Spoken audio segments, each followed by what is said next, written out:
Imagine this: the fate of a mighty empire hanging by a thread, not under the thunder of cannons, but in the quiet of a single phone call. A nation the world once envied finds itself brought to its knees in a matter of days, not by foreign armies, but by its own mistakes and fatal arrogance. Sounds impossible. Yet this isn't fiction, but a true story that could easily repeat itself, perhaps right before our eyes. Are you ready to discover how just one misstep can topple even the most invincible of powers? In October 1973, an event transpired that sent shockwaves throughout the globe.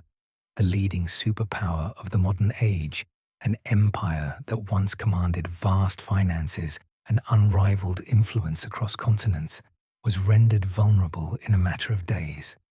Not through defeat on the battlefield, nor by mass uprising, but due to an oil embargo. With a simple announcement, oil exporting nations told the United States, "End your support for Israel now, or the taps will be turned off. Your energy supply will be strangled, your economy thrown into chaos." America, faced with energy shortages and soaring prices, found its hands tied. In record time, the world's economic titan was humbled, not by foreign armies, but by its own dependency, by its own exposure, and by the dawning realization that it was no longer untouchable. This moment, known as the oil crisis, marked a turning point in the era of uncontested American preeminence. There's something missing from our standard curriculum, something conveniently omitted from the mainstream narratives. America's struggle didn't originate with the crisis itself. The seeds had been planted over decades as the country repeated many of the same errors that previous powers, like Britain, had made before. Now, as we approach a fresh deadline in 2026, those neglected lessons seem poised to confront us yet again. Allow me to outline the true sequence of events. For once, you recognize the cycles at play. The outlook on America inevitably shifts. To appreciate how America stumbled, we must retrace the steps of its extraordinary rise. In the post-war 20th century, the US dollar wasn't just legal tender. It was the cornerstone of international finance. Trade agreements were denominated in dollars, global reserves stored in dollars, and contracts settled in dollars. This granted Washington unparalleled leverage. Dollars could be created to fund wars, and massive borrowing was met with minimal risk because faith in the currency was ironclad. Chronic trade deficits were tolerated, for the world depended on access to dollars more than America needed to balance its books. Does that ring a bell? It should. Yet, beneath the prosperity, trouble brewed. As early as the 1960s, emerging economies were catching up. Germany and Japan surged ahead in manufacturing, innovation, and productivity growth. Still, the dollar stayed unrivaled, at first thanks to something economists call network effects. Global markets were tuned to dollars, changing systems was demanding, and inertia kept the old order alive. But as America's underlying economic advantage waned, its currency propped up the illusion of strength. Then arrived the Vietnam War. Washington borrowed aggressively to sustain overseas operations, and by the early 1970s, financial strains were evident.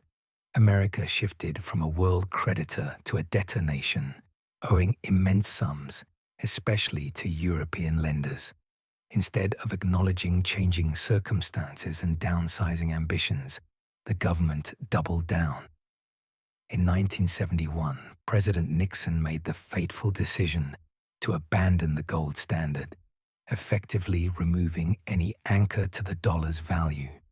This was widely recognized as an act of political expediency and denial, with far-reaching repercussions.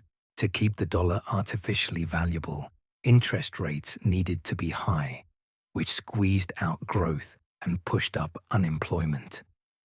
American goods became less competitive internationally.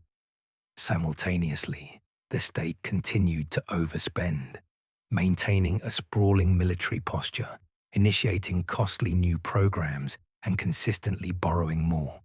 Sound familiar yet? By the 1970s, cracks became unmistakable.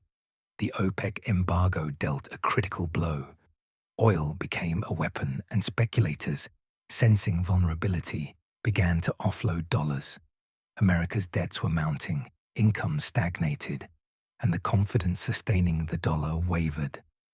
Within weeks, inflation soared, growth stalled, and the world's reserve currency was at risk. Still, many nations kept their reserves in dollars, not by choice, but because alternative arrangements would be disruptive and the US exerted significant pressure. Consider this. America essentially leveraged its partners' dependence, much like former empires had, to maintain a grip on the financial system.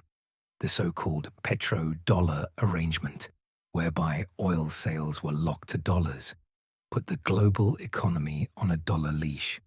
But this tactic is hardly foolproof. Former colonies won sovereignty, and now energy heavyweights are growing restless under Washington's policies. Jump forward to the new millennium. Debts have reached stratospheric levels. America's total obligations now far exceed what its economy produces annually, echoing past imperial overstretch. Yet leaders persist with overseas deployments, retain a global empire of military bases, and spend more on force projection than the next several nations combined, all while funding this status through borrowed funds and foreign trust. That brings us back to recurring crises. Each time America is tested, be it in the Middle East, in Asia, or through financial shocks, it is forced to reckon with limits that are increasingly impossible to ignore. The illusion is maintained only by the willingness of others to keep accepting dollars and to look past ballooning deficits. But as alternative systems emerge, regional trading blocs forging new payment frameworks, traditional allies hedging their bets, and rivals insisting on independence, the walls are closing in. Why does this matter, and why should it worry you? The American debt-to-GDP ratio is on a climb toward historic highs, adding trillions of new debt in mere months. Routine operations require borrowing billions daily to keep the lights on. This mirrors Britain's desperate measures to uphold an unaffordable military and currency system in its twilight years. We, too, finance our global image with the credit of others. This house of cards cannot stand forever.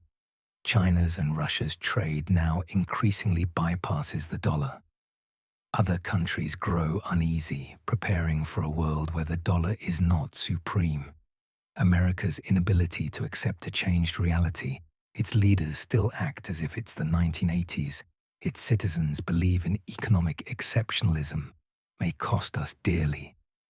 Britain's fall was gradual, then instantaneous. For years, ominous signs, rising debt, industrial decay, military overreach were ignored. As long as the pound remained strong, the old empire's self-confidence remained intact. When the final test came, it all unraveled, not in years, but in days. A new American inflection point is coming. It might take the form of a bungled intervention, a debt crisis, the failure of economic sanctions, or something unexpected that exposes the truth. America is living off borrowed time, propped up only by international faith in its currency. The projections for 2026 should alarm anyone paying attention. Reports now warn that interest payments may dwarf even military and healthcare spending. Like a household trapped in credit card debt, the minimum payments will swallow everything else. We saw how rapidly the illusion of control shattered for Britain. There was no graceful decline, just a sharp reversal of fortune. The dollar, once unassailable, could follow the same route. The crucial error that doomed Britain was not aggression, but blindness. The delusion that legacy alone guarantees permanence. Leaders told themselves compensation for the past would secure the future, that their status entitled them to global deference. America is telling itself the same story, that technological achievement, military triumph, and past glory will ensure the world's continued compliance. Every toppled empire thought it was invincible. Currencies don't collapse from outside enemies. They collapse from choices, spending beyond means, borrowing rather than investing, fixating on prestige over prudence, clinging to former greatness instead of preparing for a new era. The US is making those same decisions now, knowingly or not. Time is running out. I raise these points not to spread despair, but to urge learning. History offers the most powerful warnings, if only we're open to them. Britain ignored every flashing red light and lost its standing in a rush. The US has a final opportunity to change course, but that window is narrowing fast. Let me draw one final comparison, one that is perhaps the most sobering. Prior to its collapse, thoughtful policymakers warned Britain relentlessly. They wrote reports, pleaded for cuts and reform, but were drowned out by denial and wishful thinking. Dissenting voices were labeled defeatist, traitorous, or unpatriotic. Reality was dismissed, and inertia prevailed, until it was too late. America stands at the same cliff's edge. Economists from every background are sounding the alarm on unsustainable debt. Financial leaders and government insiders plead for reform, yet their warnings are brushed aside. Officials keep promising more spending and tax breaks.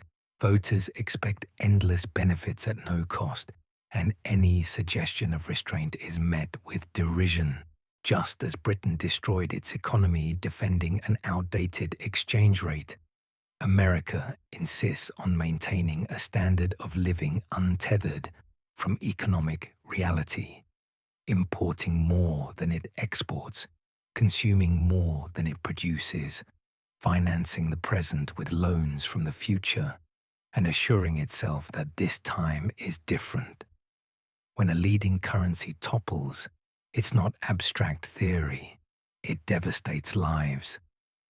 Britain's citizens watch their savings erode, faced inflation, unemployment, and a collapse in living standards within years. If the dollar loses reserve status, every American will experience the shock: surging prices, higher borrowing costs, slashed services, and a vanishing middle class. This is not scaremongering. It's a lesson history has already taught more than once. The real worry is how fast things can unravel. Britain's power eroded for decades, but ended in a heart-stopping cascade. America's weakening has spanned generations, which means the reckoning may be swifter still. No one can predict the exact tipping point, but every extra year of denial brings us closer. Each new trillion in debt, each job's exodus, every deficit month increases the risk of a sudden reckoning.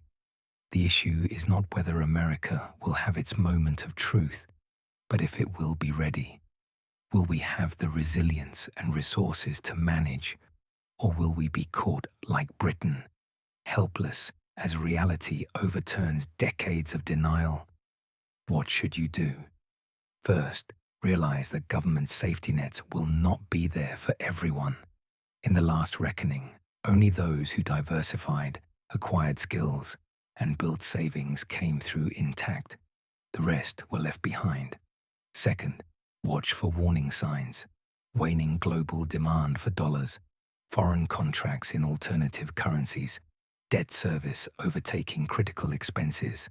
These are signals of looming change. Third, Never believe this time is different. Every fallen currency was backed by people who thought the old rules did not apply to them. History is impartial. It acknowledges patterns, not hopes. While it does not repeat, its themes echo. Today, the similarities between America's situation and past imperial declines are chilling. Too much debt, overstretched forces, misplaced pride, and willful ignorance. The greatest danger is believing we're too big to falter while walking the same path as those who did. We live in the echoes of previous collapses, hurtling toward the same precipice, distracted by temporary comforts. The final question is whether we'll realize it in time, or if our moment of reckoning waits just around the corner. See you in the next reflection. Stay alert.